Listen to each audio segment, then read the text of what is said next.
Salut à tous, heureux de vous retrouver sur Direct Course, votre émission quotidienne sur canalturf.com. Nous allons évoquer ce programme du vendredi 3 septembre, notamment le tiercé quarté quinté plus qui, sachez-le, se déroulera en Réunion 3 à Vincennes en nocturne dans la deuxième course du programme. Ensuite, je vous transmettrai quelques informations recueillies pour vous concernant la Réunion 2 consacrée aux galopeurs sur l'hippodrome de Moulins. On revient sur le quintet, le prix Lucrezia, une épreuve de vitesse, exercice de vitesse, puisqu'ils seront 14 sujets de 6 ans à s'affronter sur le parcours des 2100 mètres autostart. Mon préféré sera le numéro 3, Quatuor Alto. Certes, à mon avis, c'est l'un des meilleurs du lot, si ce n'est le meilleur du lot. Son seul défaut, eh bien, c'est sans doute son caractère. Le cheval présenté et drivé par Jean-Étienne Dubois reste sur une série de 3 disqualifications. C'est son péché mignon. D'ailleurs, si l'on regarde son palmarès, en 44 courses courues, il a été disqualifié à 21 reprises, presque 50% de disqualification pour lui. Quoi qu'il en soit, s'il se montre sage, il s'annonce redoutable, d'autant qu'il sera déféré des 4 pour la première fois de sa carrière. C'est un paramètre important qui plaît dans sa faveur. Sachez également que ce cheval possède le meilleur chrono sur le parcours, une 11-9, c'est largement suffisant à mon avis pour s'imposer ici.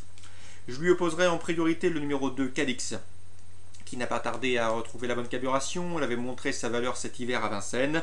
Pour sa rentrée à la Capelle, elle a gagné, confirmée ensuite. Elle aussi est confirmée sur les parcours de vitesse. Pierre Vacruis, son entraîneur-driver, a hérité d'un bon numéro. Il pourrait bien se retrouver à la lutte avec son ami Jean-Étienne Dubois dans la phase finale. Donc le 3, Quatuor Alto, favori, mais attention, ce n'est pas une base de jeu intégrale. Ne le mettez surtout pas en base en champ réduit, car le cheval demeure compliqué, mais on peut le mettre en tête quand même.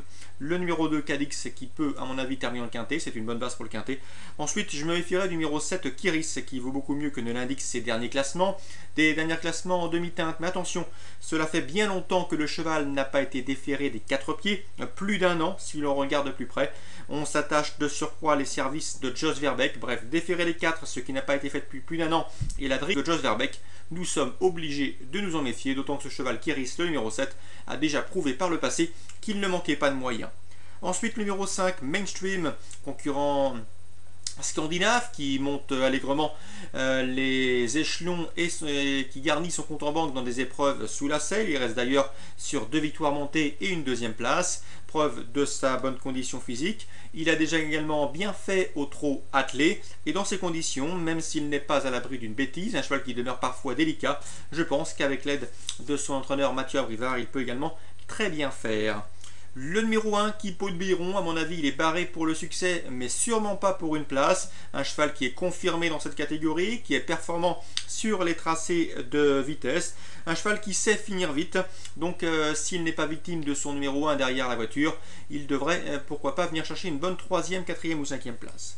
Donc mes priorités 3, 2, 7, 5 et As, sachant, comme je vous le disais, que parmi ce choix, notamment le numéro 3, Quatuor Alto, n'est pas à l'abri d'une bêtise. Pour les amateurs de combinaisons plus élargies, je me méfierais du 14 Sobel Alex, un cheval qui a déjà eu l'occasion de se mettre en évidence sur notre sol. Il est présenté par Franck Leban pour la drive d'Éric Raffin. Un cheval qui m'avait bien plu, j'ai pu voir les cassettes sur les hippodromes du Croisier-la-Roche et Graigne, où il avait montré réellement de la qualité. Le numéro 12, Blizzard AD, également un sujet scandinave qui a montré également de la vitesse. Il est performant sur ce genre de tracé. Il est déféré des 4 pour l'occasion, en regain de condition et confié à JMB. Dès lors, il peut parfaitement figurer sur une sélection. Et on termine avec le 11 que je situe mal, c'est Imona Gilsim, présenté par M. Bergman pour la drive de Franck Ouvry. Une jument qui s'est illustrée en Italie sur des tracés réduits. Bref, elle ne manque pas de vitesse de base. À voir maintenant son comportement sur la grande piste. C'est ce qui m'inquiète un petit peu, la montée pour elle, quoi qu'il en soit. Elle n'était pas ridicule le mois dernier au Sable d'Olonne, et dans ces conditions, elle finira notre choix. Résumé chiffré une dernière fois, 3, 2, 7, 5 et As pour les outsiders 14, 12 et 11. Direction maintenant l'hippodrome de Moulins pour la Réunion 2, sachant que la Réunion 1 se déroulera sur l'hippodrome de Saint-Cloud. En Réunion 2, sachez que dans la 5e, Philippe Chemin présente le 501 Quarté du Châtelet. Le cheval reste sur une chute, il ne se ressent pas de cette mésaventure. D'après son mentor, sur un terrain sec à sa convenance, un terrain léger, le cheval peut remettre les pendules à l'heure. On peut donc l'associer pour un jumelé, car à mon avis, Quarté du Châtelet est plus à recommander pour une place. On jouera ce 501 Quarté du Châtelet en couplet avec le 505 Port Gauguin qui reste sur 3 victoires en steeplechase, c'est bien simple, il est tout simplement invaincu en 3 sorties sur le steeple, un cheval présenté par Guillaume Macaire, et le 503 Gopolo qui lui est invaincu en haie cette année, 2 sorties en haie, 2 victoires, il revient sur le steeplechase avec des prétentions. 501, 503, 505. La suivante, la 6e, encore Philippe Chemin, il présente le 610 Tina du Châtelet. Elle est débutante, elle est inédite, mais attention, elle montre de belles choses le matin. Et lorsqu'on écoute l'interview de Philippe Chemin, on a senti un professionnel relativement confiant pour de bons débuts. D'après lui, elle est apte à très bien débuter d'emblée. Donc la méfiance s'impose. Le 610 Tina du Châtelet, capable de venir pimenter les rapports du trio, car elle sera à mon avis peu jouée et elle peut très bien faire pour ses débuts. Dans cette épreuve, j'ai également pu m'entretenir avec l'entraîneur Christophe Provost qui présente le 602 Taoufik du Seuil. Le cheval a bien débuté, une confirmation est logiquement attendue, une 3e place en débutant avec l'Uni. On s'attend une nouvelle fois à le voir jouer les premiers rôles. Le 601 Tort de Rire, présenté par Sage Fouché, me semble également en mesure de très bien faire dans ce lot. Je vous conseille pour un jeu couplé. Résumé chiffré, 602, 610, 601. On termine avec la 7e, et une nouvelle fois Christophe Provost qui présente le 702 Sunspot du Seuil, un cheval qui a montré de la qualité. Il a ouvert son palmarès à Paray-le-Monial il y a de cela quelques semaines, il n'a pas été revu depuis, c'est ce qui embêtait un petit peu son mentor, mais attention, le cheval devrait fournir une bonne valeur dans ce lot.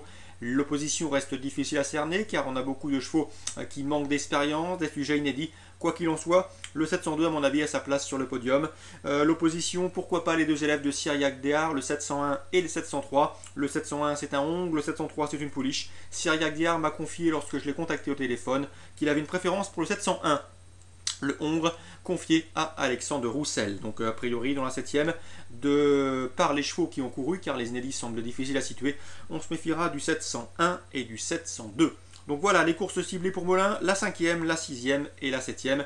Les interviews des professionnels précités, à savoir Philippe Chemin, à savoir Christophe Provost, à savoir également Cyriac Diar, sont tous disponibles dans la rubrique Canal Turf Radio. Vous en avez désormais l'habitude. Très bon jeu à tous, rendez-vous demain pour une nouvelle émission.